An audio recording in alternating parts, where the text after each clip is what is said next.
សួស្តីបងប្អូនទាំងគ្នាថ្ងៃនេះផងដែរខ្ញុំបានថតវីដេអូចាស់ដែលខ្ញុំបានថតជាមួយ drone ហើយថ្ងៃនេះខ្ញុំបានធ្វើជាវីដេអូដើម្បីភ្ជាប់ជាមួយនឹងទិដ្ឋភាពចាស់ទាំងអស់នេះទាំងនេះសុទ្ធសឹងតែជាទិដ្ឋភាពដែលខ្ញុំបានថតនៅក្នុងប្រទេសកូរ៉េខាងត្បូងប្រហែលជា3ទៅ4ខែទិដ្ឋភាពទាំងនេះខ្ញុំបានដើរថតទីកន្លែងផ្សេងគ្នាដោយតទៅនេះខ្ញុំមានទិដ្ឋភាពនីមួយៗខ្ញុំនឹងចង់រៀបរាប់អំពីទិដ្ឋភាពនៅកន្លែងផ្សេងបាទនេះគឺជាកន្លែង spin បាទ spin ឆ្លងនៅក្នុងប្រទេសកូរ៉េខាងត្បូងសម្រាប់ប្រជាកសិករគេតពីផ្នែកមួយនៃស្ទឹងទៅផ្នែកមួយនៃស្ទឹងមួយទៀតបាទហើយនេះគឺជាបឹងដ៏ធំមួយហើយនេះជាទិដ្ឋភាពដែលស្ទឹងអំបញ្ញមិញដែលខ្ញុំបានថតឲ្យ drone នឹងវាវិលជុំវិញនៅទីនេះបាទ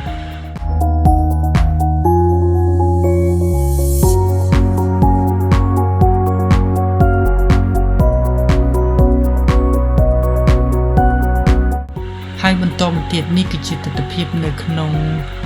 ប្រទេសកូរ៉េគេហៅថាស៊ីណេ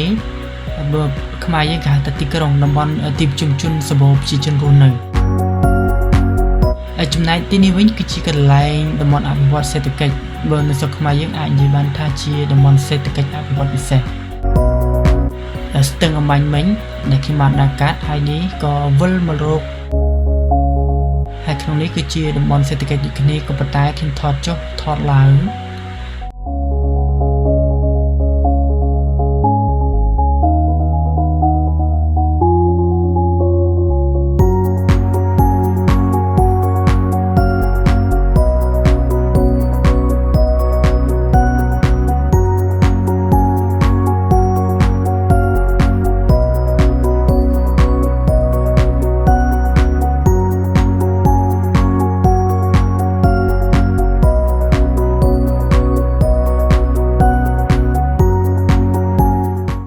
សម្រាប់បងប្អូនដែលបានមើលហើយកុំភ្លេច